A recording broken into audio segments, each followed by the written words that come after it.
Sure. Yeah, let's do it. Hello and welcome to the Breaking Free podcast. I'm your host, Nathan Francis, and today I'm very grateful and very humbled to be joined by Ted Hanik.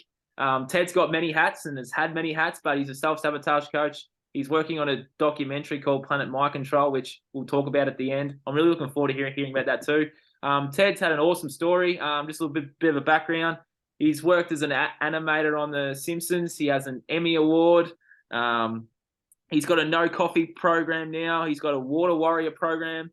Um, he's self-sabotage coach. He's a life coach. He's a pretty awesome person, and he's really transformed his life. And it's a very inspiring story from what I've read from his newsletters. So I'm looking forward to delving into this today. And Ted, welcome to the Breaking Free podcast. I'm looking forward to hearing your story, and I'm sure my listeners and my viewers are as well. So take it away, and I'll mute my microphone. Yeah. Pleasure to be here. Thank you so much for inviting me to be on, Nathan. It's a privilege and an honor to share my story. I don't know quite where you want to start, but I'm happy to go back to maybe the Simpson experience or maybe my health journey. Like you said, I've worn a lot of hats. I've done a lot of different stuff, and I've come down a lot of paths, and then discovering the truth about what really creates or destroys health, and it's really transformed my entire experience of life. So perhaps tell me where you want me to Well, start, and I'll. well, we could probably start. Yeah, we probably start at the start. So start with your health journey, and then that might carry into the Simpsons journey, and then at the end we'll talk about Planet Mind Control and some of your programs, and yeah, and then a dad joke or an affirmation or something at the end from you. What do you reckon? Yeah, sounds good. So my health journey, it really intertwines very well with my Simpsons story. I really consider that I woke up on The Simpsons. So I was working on The Simpsons during 9/11. So that was, for a lot of people, that was a wake up moment. And for me, that was a very startling realization of what transpired that morning. But my health journey was such that it's really intertwined with The Simpsons because in the late 90s, I was not very healthy. I graduated college. I was a good 60 pounds overweight, very lethargic. I had digestive issues. I was very stressed out and anxious all the time. And that was just my natural state. And I got really passionate about drawing and animation and figure drawing and anatomy. And I realized that, I couldn't really exist the way I'd been existing. I was in a very toxic relationship with a girlfriend. I was eating my entire diet was fast food and just garbage, and drinking beers on the weekends. And I just was not doing what needed to be done to optimize my health. And I knew that I just had basically zero passion in my life back then. And I was just in a very negative spiral. So I started removing a lot of things. I broke up with the girlfriend. I cleaned up my diet. I didn't know anything about natural health, but I figured if I went vegetarian and cut out all the fast food and soda, and I started walking, that would be a good start. So that's what I did. I was vegetarian for over 3 years. I just started walking every day and just moving my body, and just doing that and that alone. I dropped a good 50 pounds and went back into school. I got a second bachelor's degree in animation art and animation. Was super competitive during that time. So I worked really hard to learn how to draw. I used to study at the Animators Union up in North Hollywood, and I have the whole Hollywood experience. I actually made it on The Simpsons, so very fortunate to make it at all. And then when you get on that show, or in entertainment in general, I believe, it's crazy, right? You get in there and it's a pressure cooker. I thought, and this is also part of my health journey, that this tearing down of these delusions or these ideas we have. I thought when I got in there, it was just going to be like paradise, right? I'm going to be drawing every day. I work on The Simpsons. It's going to be amazing, right? And I got in there and it was like a pressure cooker, and very unceremoniously, it was welcomed in. It was like, there's your seat. The director will see you soon. And it was just like, all right, get to work. You got 10 scenes to do a week. They would walk around, make sure you were on task. And we had quotas, and it was a pressure cooker. It was very, very, very intense. The learning curve was very steep. And I had to really learn about my own conscious evolution and my belief about attaching my self-worth to an industry like that, which was a major pitfall that I fell into back then. So I really tied my own identity into working on The Simpsons, because on a Friday night in Los Angeles, partying in Hollywood and going down the Sunset Strip, and obviously I was in a self-sabotage behavior. I'd be drinking a few, doing whatever on Sunset, talking to girls, doing whatever, and you're like, hey, I'm an animator on The Simpsons, right? So the ego is very happy, the ego is very pleased, and that became my identity. And I worked there for a couple of years, and the industry started taking a take a downturn after 9/11, and went on a seasonal hiatus, which was typical for an animator on The Simpsons. The TV season ends, you go on a break, and then they bring you back. So I went on my hiatus, and I got a phone call that, like, we're not bringing you back. They cut a lot of people during that time. Wasn't really my fault, but there's just the industry was in a state of flux. Hmm. So I found myself out of the industry, and all of a sudden I didn't really know who I was anymore. All of a sudden I was like, wait a minute, I'm not that guy who's the Emmy award winning animator on The Simpsons. And I really had to figure out who I was. So in that moment, it was like, I mean, it was a moment that I will never forget. The phone call happened on a Wednesday about 4 o'clock in the afternoon, and all of a sudden the Simpsons experience was over. It was just over. And that was really when I really was forced into a position of realizing, like, who am I? Who am I outside of this industry? And I had just been taken on this kind of egoic ride, and I'd gotten my health in a certain place, but I realized that my mindset wasn't in a place where I could really understand how to navigate this new state of being. So I was very fortunate during that time, because right at my conclusion of The Simpsons, a background artist had told me about a program called the Landmark Forum. So I went through the Landmark Forum, and if you're not familiar with that, it's basically an inquiry into why we do what we do, how certain things happen to us in our life, and we make meaning around those things. So, for example, if let's say you're 13 years old and you approach a cute girl in junior high school, and she shuts you down, and maybe she tells you a bunch of stuff, and then you make that mean that maybe, well, I'm not attractive to the opposite sex, or I'm not worthy, or any number of different things, when in actuality she may have just been having a bad day, or she was nervous as well about being asked out or whatever by another 13-year-old. But it's these stories that we have in our head that we play out as reality. So that was my first glimpse into seeing that it's the human being is a meaning making machine, and I have choice in the matter, deciding how that narrative and how I drive that resonant frequency into my life. So I started to change the way that I thought, change the way that I approached my mindset. And it took a lot of years to really recognize and understand that the mindset is a huge part of health and wellness. And then also understanding that the physical body, like, there is a communication pathway from your gut up to your brain. So if your diet is off, or your gut microbiome, the bacteria that inhabit your gut, if all that stuff is off, you're eating a lot of processed foods, very high carbohydrate foods, a lot of beer, alcohol, things like that, it feeds the bad bacteria. And so then all of a sudden you get in a place where it's an uphill battle. So the two are really, they work together, right? The mindset, the health and wellness, your approach to your diet, breathing, oxygenating the body, alkalizing the body. And it's been a long journey to understand fundamentally just how we create health. And I really just started to discover that when I was on The Simpsons, because at that time I was just a guy with a pencil just trying to fit in and do my best work. And now at this point in my life, it's something that I look back on. I'm very grateful that I had that experience, but it's just you shouldn't let any sort of industry, profession, boss, whatever, be able to, like, slap a label on you and tell you your own self-worth, which is certainly the mistake that I made earlier in my life. And it set a path for me that I had to really understand that I actively choose that. And that was a big mistake I made during my time on The Simpsons. Uh, that's a really awesome story, mate. What was your biggest form of self sabotage during that time? Was it just the drinking and the partying and the ego? Like, did you have a bit of trouble getting back into your heart space and that? Like, how did you find being able to, like, oh, I call it the death of the ego? Did you go through a similar process like that yourself? Yeah, I mean, my self-sabotage back then was pretty typical of what you would imagine. I mean, I had no real idea about what I was actually doing. It was just, it was working on The Simpsons, like I said, and the ego gets very happy, right? So then all of a sudden I had friends in Los Angeles, and you start to meet different people. Like I went to premiere parties, you start meeting some of the actors that are the voice actors for the show. You're in Los Angeles, so maybe you bump into some celebrity or whatnot.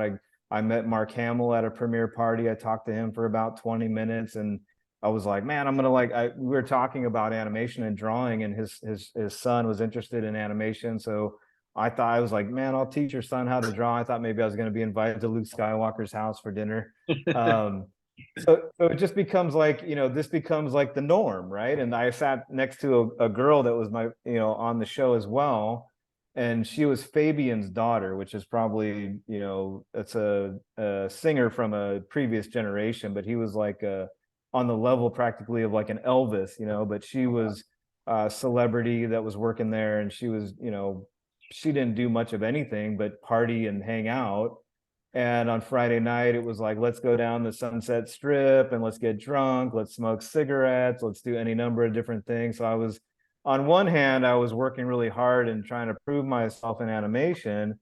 But on the other hand, I'm drinking. That's when I got into coffee. So I started drinking coffee because I saw everybody on production drinking coffee. So I started drinking tons of coffee, and we all know coffee will make you more stressed and dehydrated. So I got more into, that whole arena. And then I was definitely a big partier. So, going Friday, Saturday night, you're going out drinking. I would drink to excess. I was doing any number of different things that were just not wise, not smart for trying to, further my career. So, and it took a while for me to figure out that this was not assisting me in any way, shape, or form. And, that was really big to understand how we differentiate between basically what you're actually saying, right? I'm like, I was being a vegetarian. I was like, I'm focused on health, but I'm going out and drinking and smoking on a Friday and Saturday night. It makes absolutely no sense whatsoever. So, that was really a journey to understand all that stuff. Yeah. Was there like a moment where you thought or felt, oh, maybe this life or this stuff that I was doing is just not benefiting me in any way? Like was there like a little voice inside? Like, because I had a little voice inside that was saying, Nate, you got to stop drinking and partying and chasing girls every weekend. So I just listened to that voice. Did you have a similar experience in terms of Yeah, I mean, change? Yeah. yeah, I mean, look, I think everybody has a moment of clarity, right? When, let's say you drink to excess, you wake up the next morning, and, it was fun at a certain level, but the body, there's no free ride, right? There's no free Yeah. lunch. So you wake up the next morning and you're just like, dusting yourself off and looking in the mirror, and you're like, man, why did I do that? Never again, right? Never again. And I certainly had some, benders where it was just like, this is not how I deserve to live my life. But it wasn't until much later where I really started to understand and listen to that inner dialogue Yeah. and really tune into that frequency of like, what is going on with me? What am I attracting to my reality? I started to understand that it's not just about that, these substances that we abuse for to take ourselves for like a ride, but it's also like, what am I allowing in? What sort of frequency am I attracting to my body, to my reality? And when you really stop to look at like what it's doing to you and what you're actually allowing to happen to your body, you realize it's the holistic view. So it's not so much about that I have like an epiphany moment. It's just like a slowly, gradually an unveiling, an understanding that this is doing nothing but destroying me. And if I'm living a life in congruence with my higher self and being on a path to living my best life, then it just has no place in my life anymore. And I found that as I got myself healthier and healthier and healthier and became more in tune with how things affect me, because when I was younger, I just thought it was normal to like, plow through a double Western bacon cheeseburger with a soda and a fries. And then afterwards just be like, like just I have to pass out on the couch because I have no energy. And you just live for that moment where you're ingesting it. And what happened was I started to like remove a lot of these things from my life. And then you like maybe you dabble and bring some of it back. And you're like, I feel like absolute garbage. It hits you 10 times harder when you start to like veer off. Mm. And that was really understanding, like I say that I want to be one way, but then I'm living a different way on different instances, and I realized there was no integrity there. Mm. And another big moment for me was, when I got married. When I got married, I made a very clear and definite choice in my mind that I wasn't going to be that guy that was going to be getting, drinking on a Friday or watching football and drinking and just wasting time. Mm. And certainly when the kids arrived, when I got, I have two boys now, um, I feel that it's very important for me to set an example, and that example would not include, having alcohol in my fridge or just actively destroying myself, because I want them to see, that I exercise, I take care of myself, I drink water, I don't destroy myself with any number of different things. I don't distract myself. And if I'm off course in some way, I want them to see that I'm able to have clarity of mind to understand, to allow that pain teacher in, Mm. and to be able to course correct and navigate and be able to do that with a clear mind, because I'm not poisoned and I'm not living in a lower vibrational frequency. So that was really the path for me. But I would say the biggest thing was like getting married and having a family was definitely, all of a sudden, like, the door is closed on that life. It's like that life is just, it's part of my past. And Mm. I personally, I don't understand how, I mean, I'm nearly 50 years old, and I personally don't understand. I mean, I see like some of my old friends and stuff, they still drink every night. It's like, I don't understand how you do that. When you're married, you have a family, you got responsibilities. It just seems like a natural evolution to just push that to the sideline and be like, that was something that was for my youth, and now I'm going to leave that behind. But obviously, you and I well know, there's other forces at play, right? People are being brainwashed and conditioned to believe that this is the trophy, this is the decoration of a successful life. Mm. And it's unfortunate, and that's our calling, right, is to help people to understand how that's actively destroying themselves. Yep, it is, and it's through so many different avenues. It's like it's the newspapers, it's the news, it's the print media, it's the media. It's like they're just hammering it in from all angles, and yeah, it's just becoming consciously aware of what they're trying to do. And a lot of people are living their lives subconsciously at the moment, aren't they? That's what I'm saying. Yeah, I mean, it's really, it's unfortunate, right? I mean, there's so many forces at play, Mm. and we're under attack, really. And I feel it's really our calling, to actively push back. I look at it now as it's a spiritual warfare, and to partake in diminishing your ability to live your best life and to have clarity of mind by, destroying yourself with coffee or alcohol, or even just your home environment, right? Like cleaning up your home environment. There's toxicity everywhere. Yep. And that was a big piece of my story, was understanding like all the different vectors of toxicity coming at you from every angle imaginable. Mm. So, we do our best, right? I mean, I can't live in a bubble.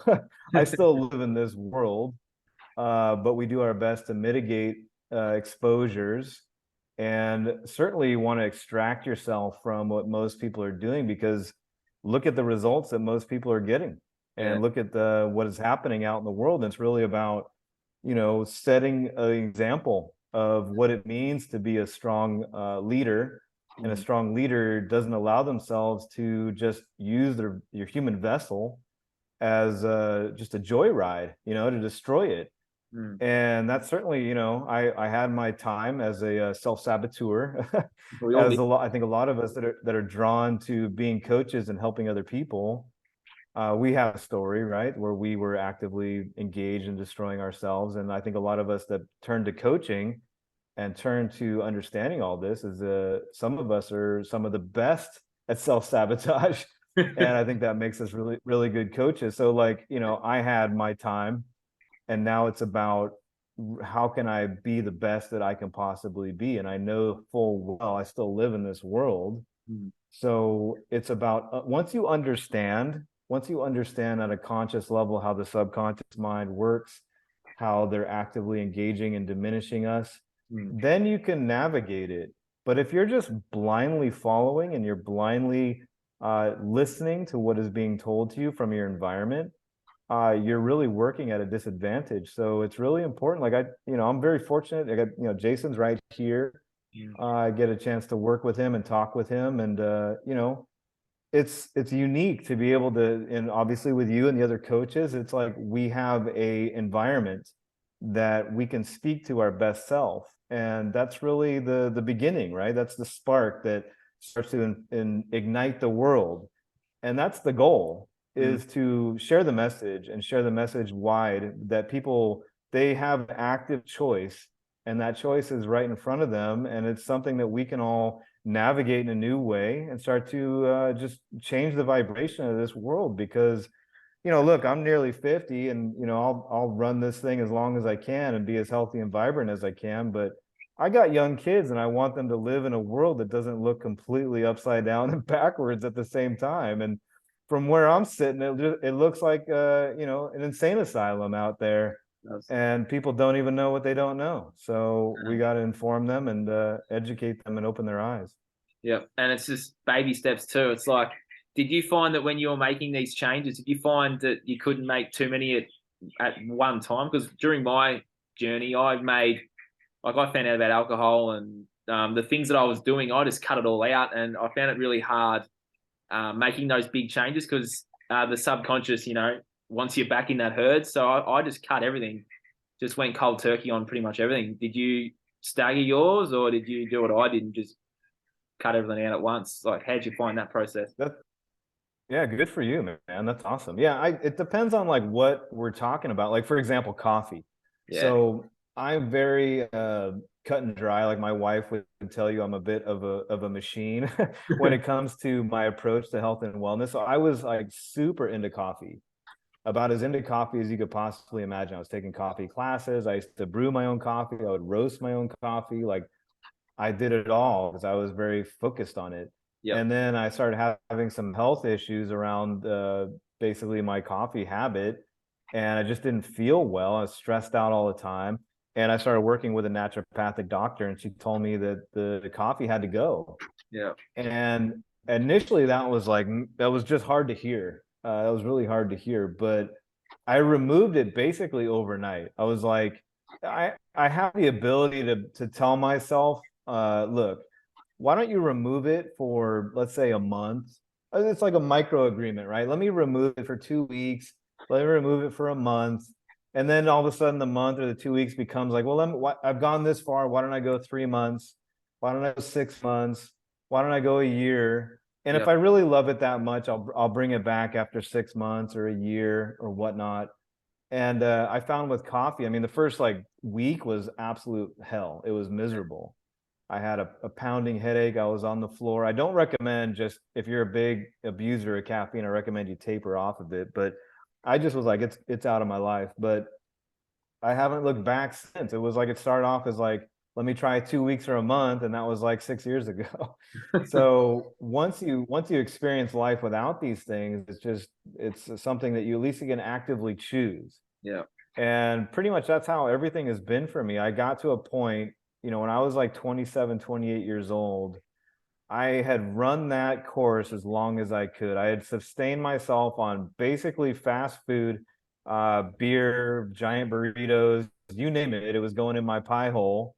And I'm not a tall guy. I'm like 5'6", 5'7". And I stopped weighing myself at a certain point because I didn't want to know. yeah. But if I had to guess, I would say at my peak, I was probably about 215 pounds. Wow. So I have no business being 215 pounds. I'm not a tall guy. I mean, maybe if I was 6'3", maybe I could pull that off. But I started making incremental changes, and it started very gradually. But the early results that I got in terms of my energy and just feeling better, that became like, it just solidified my resolve. So Mm. like, for example, I cut out soda back in 97 because I had a friend tell me, look, if you cut out soda by itself, that's about, each soda is about 140 calories a can. So if you cut that out at the end of a year, just from soda alone, you could have dropped 6 or 7 pounds just based on calorie consumption. So just like that, I'm like, I'm done with soda. So I literally have not had a soda since the late 90s, since 97. Wow. So, and then it was like understanding like how these things have impact you. And it became something easier and easier just to adopt these changes. But now today, current day, um, it's just about understanding how to navigate. So if I do veer off, let's say I veer off, I go out with some friends and maybe I'm off script, at least I understand where that groove is, where I deserve to be, where I really get the best results. Mm. And so I can just go right back there. Whereas before I would veer off and I'd be, off in the weeds somewhere for the next 6 months, destroying myself with any number of different things. So it's like I have a minor discretion and I'm right back. Minor discretion, I'm right back. And then I can choose. I can say, no, I don't want that dessert, or I'm not going to do that. And I have control over those choices, not like it's something that's just automatic and I'm just going towards it. So that took a bit of work. It takes a bit of discipline. Yeah, I find it the same too. Like what you just said, like I have a little minor and then I don't beat up myself for it. I go, okay, well, what's the lesson here? Learn the lesson. Okay, well, next time I'm saying no. Next time I'm going to go out with these bunch of guys and just hang out with them and not do the things that I was doing previously. And yeah, it's the same thing. It's like that.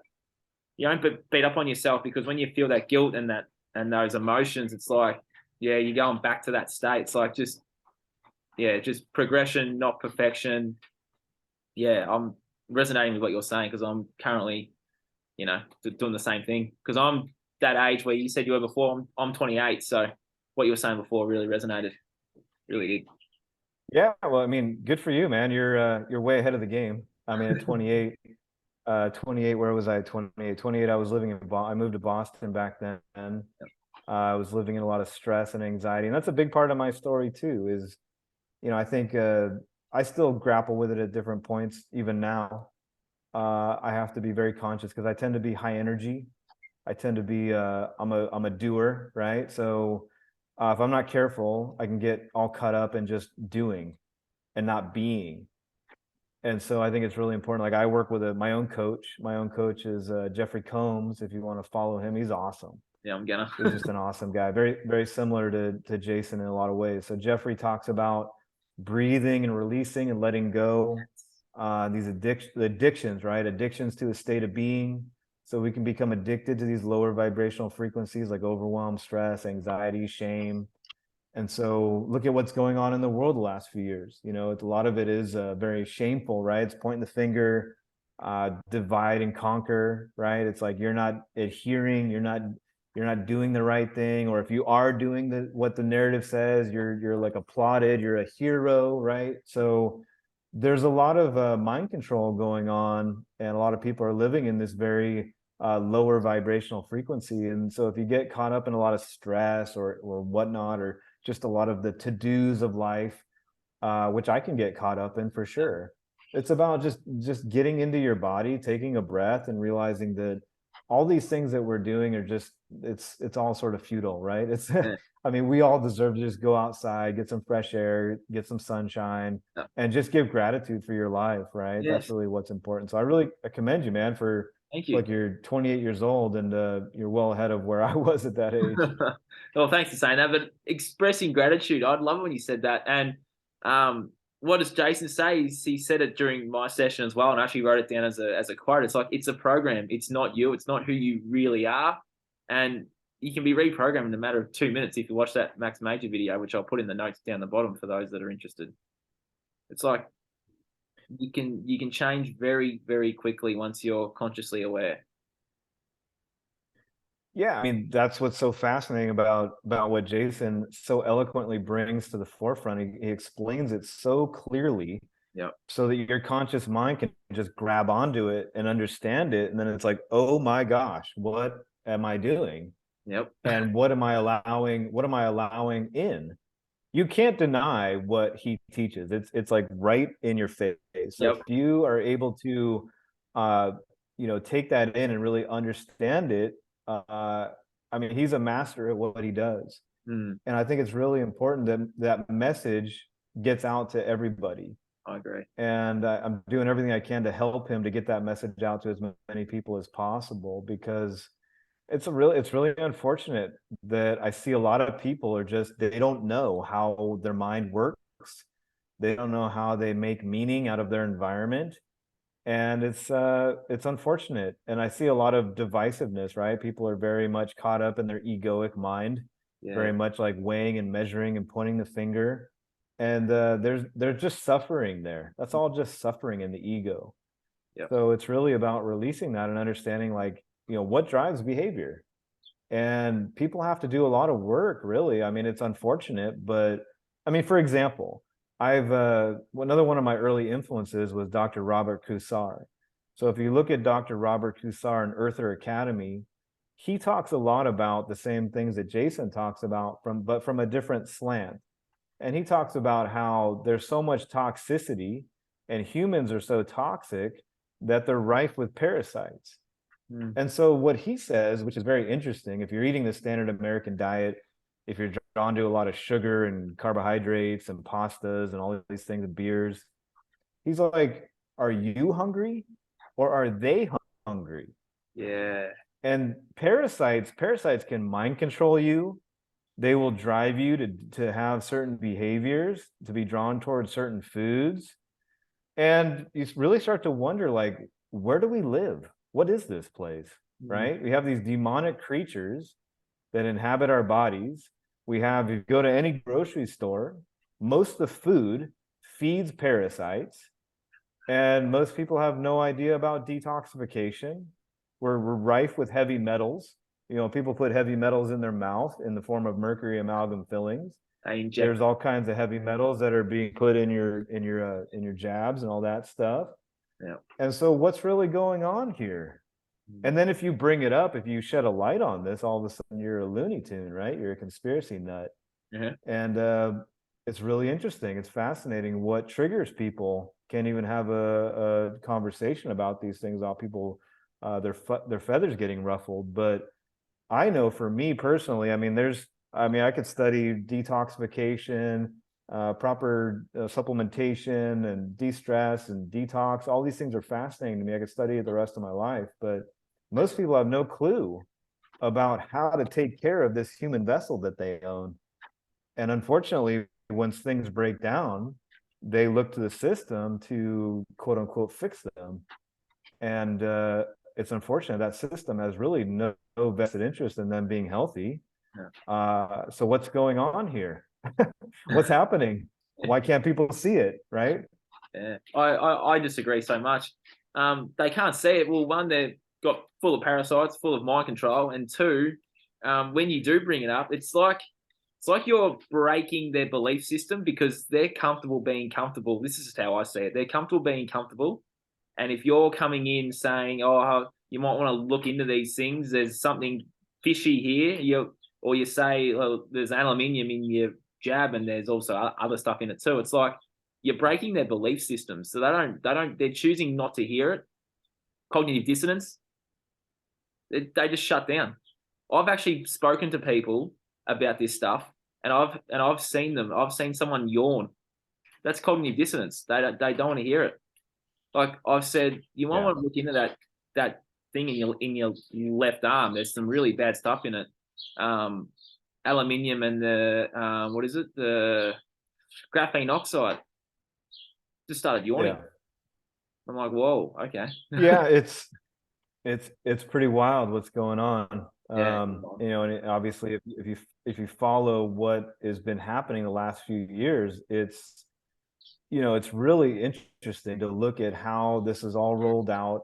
In a way, I'm grateful that I went on a conscious journey to learn about the things I know when it comes to natural health, when it comes to the subconscious mind. I had done all this work way before 2020. So when this thing came on the horizon and people started talking about it, and I was like, well, viruses don't exist in the first place.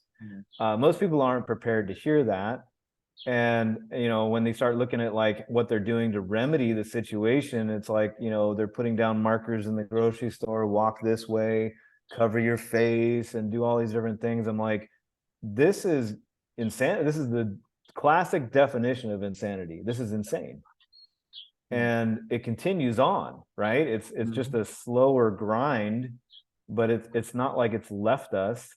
And it's I wonder sometimes, I'm like, were things always this crazy, or have I just woken up to a state of understanding it and seeing it so clearly that I don't quite know how to compartmentalize and understand the reality I inhabit anymore. So I think back to, like, sometimes fondly, right? Like before I woke up, you think back to when I was a kid or when I was a young adult, and I used to love to watch movies. Obviously, I worked in entertainment, so I used to love to watch like Back to the Future. I was a huge Indiana Jones fan and Star Wars, and now I find myself, I can't even really take in popular culture anymore. It just turns my stomach. So, And when you really understand like Hollywood and how all this stuff works and how they're placing things in the environment, they're mind controlling you, they're mm, putting in predictive programming, and how all these things are tied into MK Ultra, and how they're using this technology to shape behavior, shape your subconscious mind, drive your behavior patterns, and it's all been playing out in real time over the last couple of years.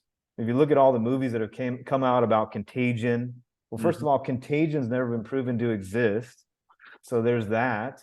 mm, But hey, they released how many different movies about contagion? So people, they have a recognition that mm. somehow back there, they recall that that's a real thing because they saw it on a movie somewhere, they saw it on TV, and people are led by fear mostly, Yep. and it's really unfortunate. And when you're poisoned, when you're eating stuff out of the center of the grocery store, all the processed garbage, your body knows that you're not as powerful as you could be. You're energetically weak.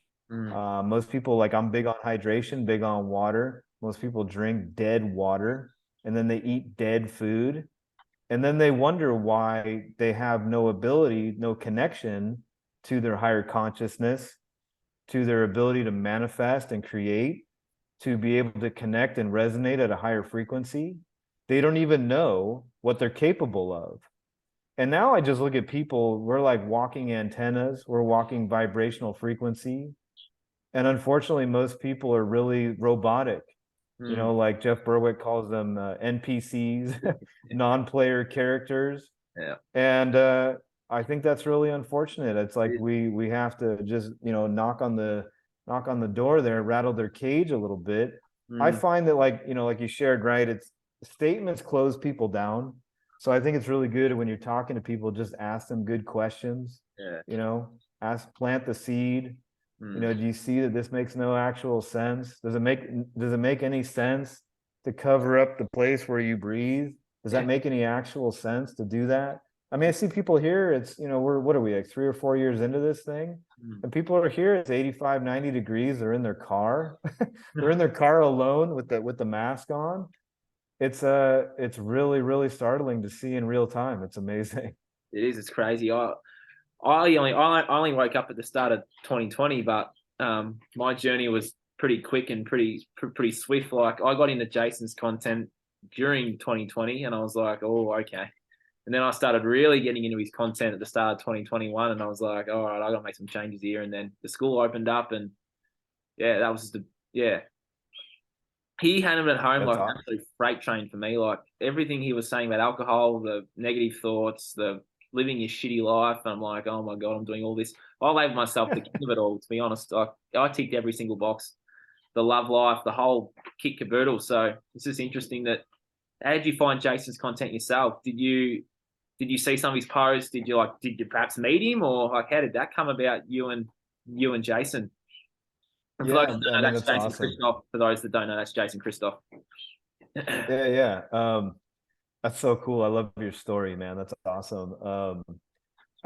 Jason has a real talent and a real skill to deliver very hard-hitting content with a smile and make you feel good somehow. I don't know how he does it. I don't know how he Yeah. does it, but he's an amazing individual. But yeah, so on my health journey, I started to really inquire. It was an inquiry. It was exact time my wife was pregnant with my first son, Mm. and I started to really investigate. I started looking at, like, well, wait a minute, if, like, whatever you're putting on your skin, whatever you're doing, that's impacting the pregnancy.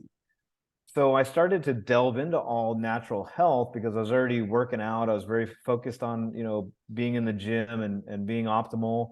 Just following a lot of Dave Asprey content, and that's how, when I got really into coffee. But um, as I started to uncover natural health, I started learning about vaccines. That was really my first my first step into like an alternative way of thinking, right? So I started to research vaccines. And then what I initially was learning and discovering so blew me away that I became obsessed with vaccines. I studied nothing but vaccines for like 2, 3 years. And that's when I met Amanda Vollmer, who helped me. Mentioned somebody who got me off of coffee. That was Amanda. Yep. And then shortly thereafter, I just stumbled across Jason's content. I don't even quite remember. Maybe it was on Facebook or something. Yep. And I started listening to some of his stuff. I watched some of his YouTubes. I immediately bought some of his he had stuff where he was talking about he was presenting in a hotel, and he did like these symposiums where he's talking about all the different things that are affecting our mind, all the things like mercury amalgam fillings, vaccines, look at what's going on here, what's happening here. And I immediately messaged him, like I'm sure a lot of people do, and I was like, man, you're speaking my language. And I established a communication with him, and we just kept in touch over the years. I helped him periodically with some of his video work. Like I really was like, man, your stuff deserves to be like at another level. Yeah. And so I did a little bit of video work for him. And then I was my trajectory was coming down here to Mexico. And he was like, I really want to produce a documentary. I want to do it with you. And I was like, I was like already going to come here, but that was like, all right, I'm for sure going now because I have an opportunity to collaborate and work with Jason, who I have the utmost respect for. I see the amount of people that he's been able to wake up and help. Yep. He's a true blessing to the world. I agree. So my real hope and my goal is that his documentary that we're working on together takes his audience and his reach and at least 10x's it. That's what I would love to see happen, is to really take that message of his. He's working on the script right now, and just take it and like just get it out to as many people as humanly possible. I love it. Yeah, that documentary trailer was awesome too. I shared that the other day. I'm looking forward to it. It was come out next year. What's that? Is the documentary going to come out next year, 2023? Yeah, so we're working on it right now. He's working on the script for it right now. So we're deliberating on like how best to convey the information. I was going to do an interview style with him, but he feels more comfortable doing it as a voiceover. So it'll be probably predominantly voiceover. I'd love to interlay some of his story, because obviously he has a story, how he woke up, right? And how he took his content to this level. So I know, as somebody who's been a long time fan and just watched his trajectory, I personally want to see some of that in there. Yeah. So yeah, we're in production right now. I would imagine it'll probably come out, I would guess like maybe February, March of next year, somewhere in there. Yeah.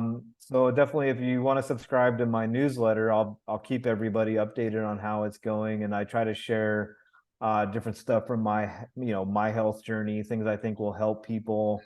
Obviously, if you want to subscribe to Jason's newsletter, he's got I don't know how he does it. I even asked him, like, man, how do you churn out so much amazing content on a daily basis? He's a very hardworking individual. He's very committed to helping as many people as possible. So it's really a privilege and an honor he's literally 5 minutes down the road. That's awesome. So it's pretty cool to be able to walk over and collaborate and talk to him. Like we talked about, right, in the coaches group, that you are the sum of your environment, right? So to be this close to the fire, right, that close to the man himself and some of the other coaches here, I definitely feel it in myself, right? I'm like attracting a different vibe.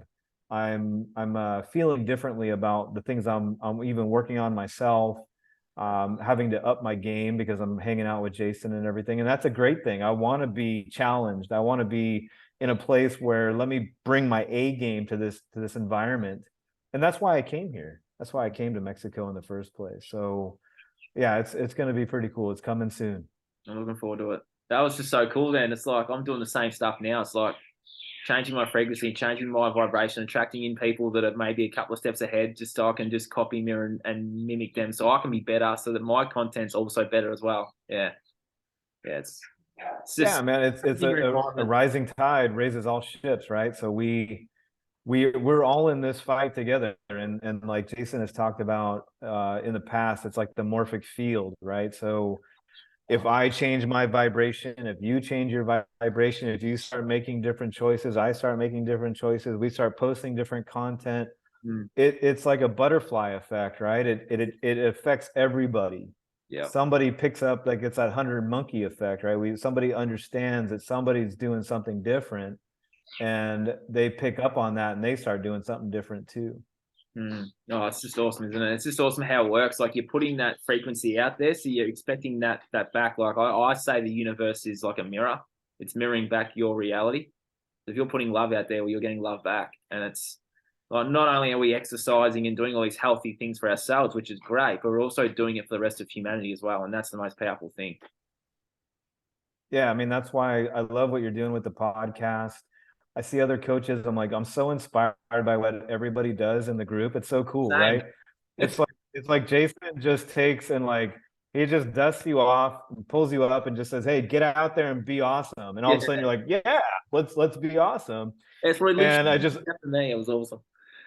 Yeah. yeah, it's just it's like once you understand, and once you understand that dialogue in the back of your head that's like maybe telling you that, you're this, you're that, which I fell victim to for a lot of years. I mean, I shared in my last newsletter when I worked on The Simpsons, it's like I achieved that goal, right?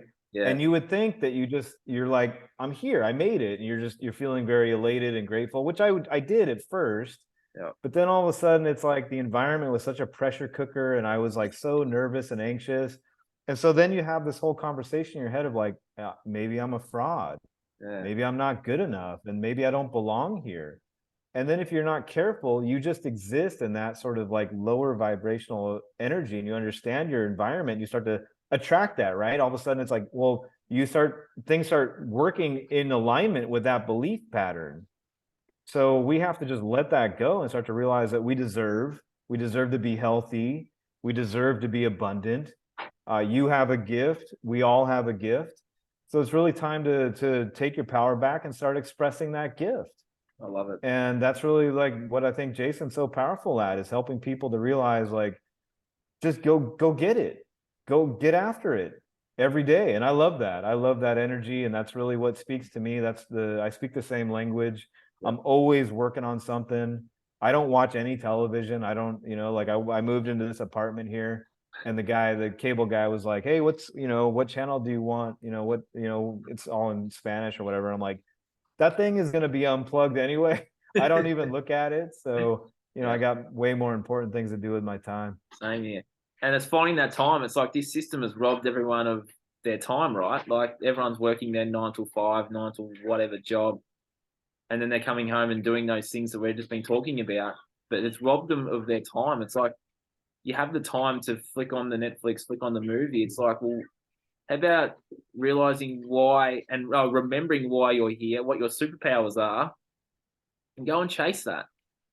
Don't have to work in a mundane, shitty job for the rest of your life. Work out and remember why you're here. You're a sovereign being, and just remember that we are sovereign, we are powerful, and go and live that and chase that dream life, and that will help with the frequency and low and upping the vibration.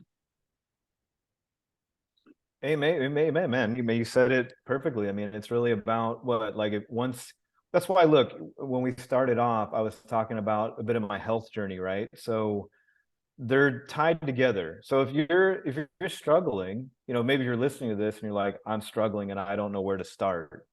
Start with like the nuts and bolts of your health. Like Yep. get the vessel healthier, which I was telling Jason the other day, and this is something I've told other people as well, but this was a unexpected offshoot of me getting healthier. So I initially just started to change my act, right? I started to like remove coffee. I started to lower some of the things I was doing in terms of toxicity into my body. I started to focus on proper hydration.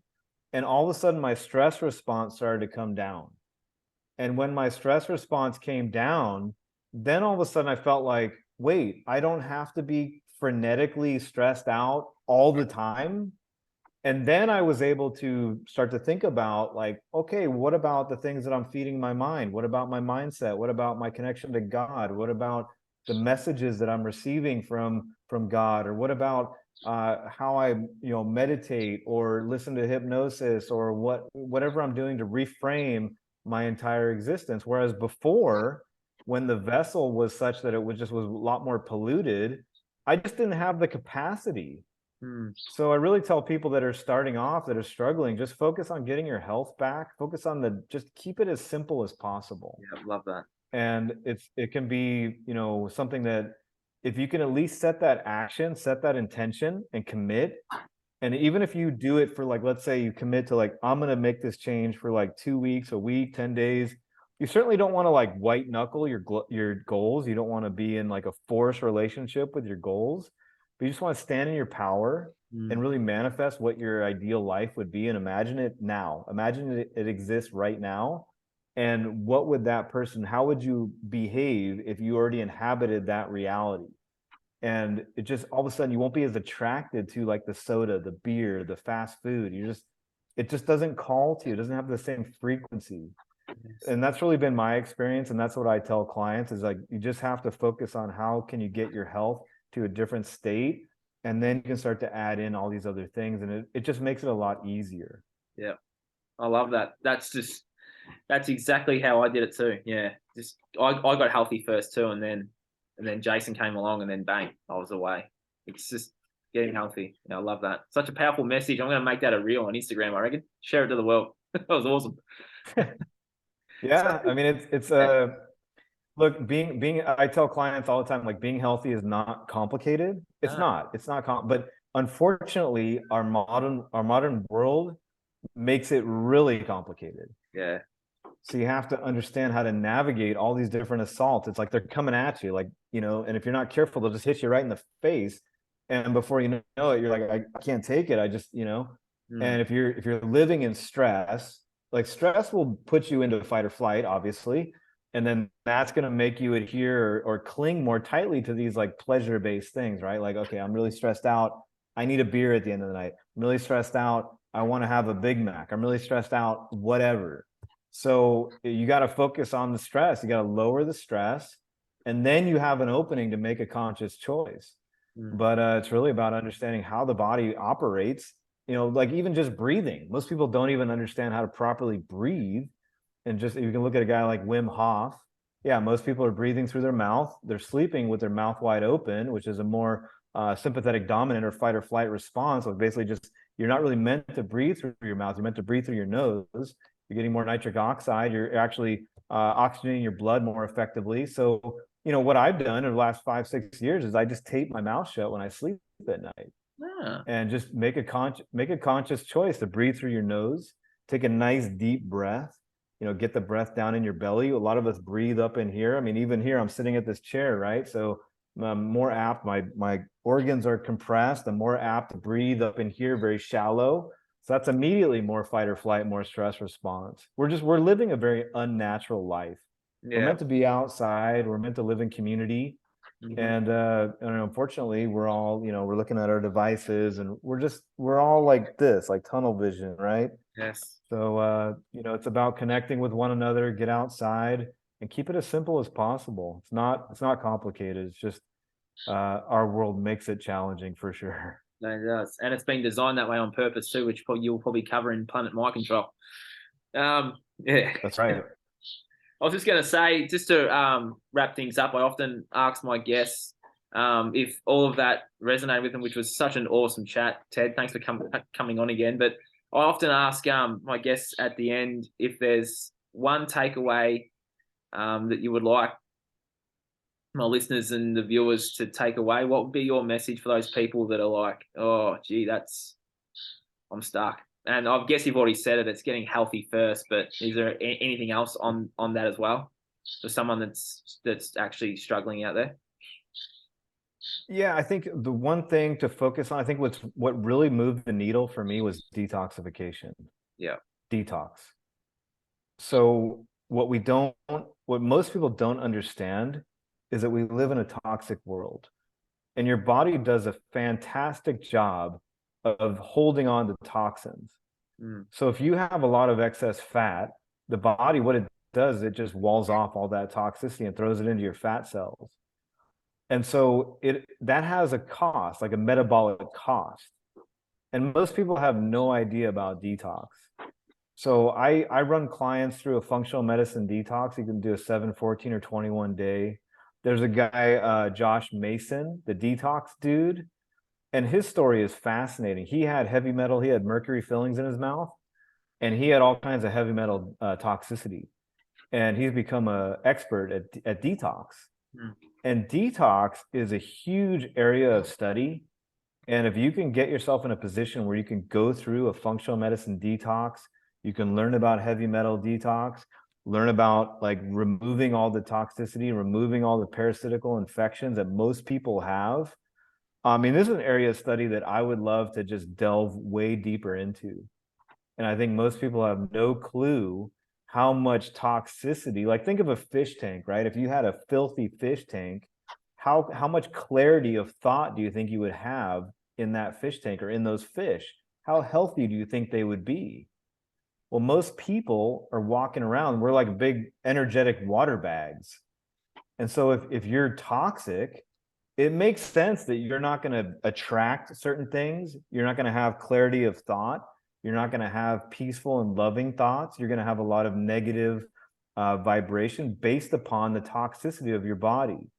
And if you're stuck, that's like this is why I bring it up, is that I've had clients where we just go immediately into a detox depending on where they're at and how well they can metabolize. But I've seen people get their life back in the series of like 7, 14, or 21 days. Drinking the right water, detoxification. You would be amazed at what you can manifest and what you can change in your health picture by making some small and targeted changes in what you're doing.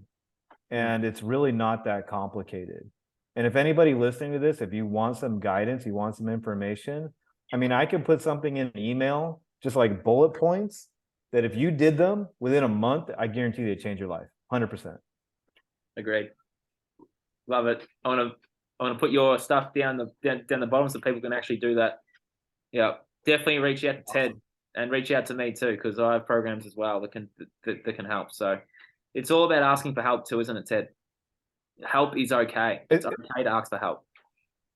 Absolutely. I am the result of a lot of people that like I didn't watch Friends or whatever. I listened to Jason Christoph. I listened to Robert Kusar. I listened to Amanda Vollmer. I listened to Dr. John Bergman. I listened to Tony Robbins, Jim Rohn. I mean, these are some of my, just off the top of my head. And it really, like, you would be amazed. I remember, just to close out here, I listened to a Jim Rohn audio, The Art of Exceptional Living. I listened to that about, I don't know, 4 or 5 years ago. Within the first 10 minutes, my mind was blown. It was like, he talks about how, like, if your life was like a combination lock, and it could be like somebody says one thing to you, or you hear one piece of information, all of a sudden click, and the lock opens. Yeah. And sometimes it's like when you are ready to hear it, that teacher will arrive and will show up and will teach you exactly what you need to know at the exact moment that you need to know it. It's exactly, and that is the beauty of our world. It's exactly how it was for me. Yeah, like I mean, Jason is a conduit. He's a conduit for a lot of people. And that's why it's an honor to be so close and be supporting him and helping him. It's I just hope that a lot of people are able to awaken through his message. And if I can have any part in that, that is a blessing for my life, 100%. I love it. Such an awesome chat, Ted. Thank you so much for jumping on. Like, you've given people a lot of takeaways and to go away and become their best selves. I'm so grateful to have all that, to have you on here and all that information that you shared. It's just awesome. If there's anything that you would like me to share in the notes down the bottom, just flick us an email after this. And hopefully this gets out to a lot of people, because that was an awesome message. Awesome. Well, thank you for having me. And if I can do anything for you, please don't hesitate to reach out. Like if anybody listening to this wants to communicate, just hit me up. It's just ted@hanichealth.com. And I'll do everything in my power to help you achieve your health and wellness goals. And I'm sure, for you as well, you'll do the exact same thing. We're on a mission to help as many people as possible. And that's how we change things in this world. I'm on a mission to help the teens and the young adults, because my age group at the moment, well, you know what that's like, don't you? Yeah, they need your help, man. They do. Have you got a dad joke to finish, Ted? You're a father. Do you often crack dad jokes? Do you? I love my dad jokes. So Oh I'm my going to share gosh. them at the end if I get. You got You one? got, you must have one. Yeah, Help me out with a dad joke. I've got heaps, mate. What did the left eye say to the right eye? Something between us What's that? smells. Something between us smells. I love it. That's awesome. Thank you, Ted. Thanks for jumping on, mate. That was an awesome chat. Yeah, good talking to you. Have a great day. You too.